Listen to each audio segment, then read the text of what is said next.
মালিকের রক্তের দাগ লেগে আছে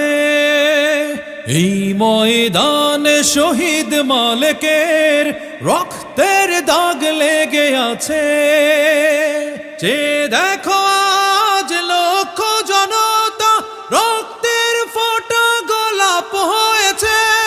পাপড়ি মেলেছে হেসে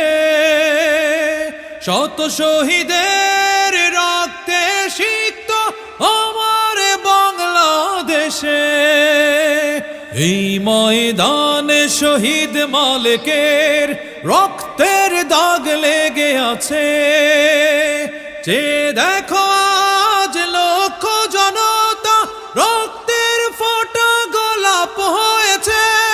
পাপড়ি মেলেছে হেসে শত শহীদের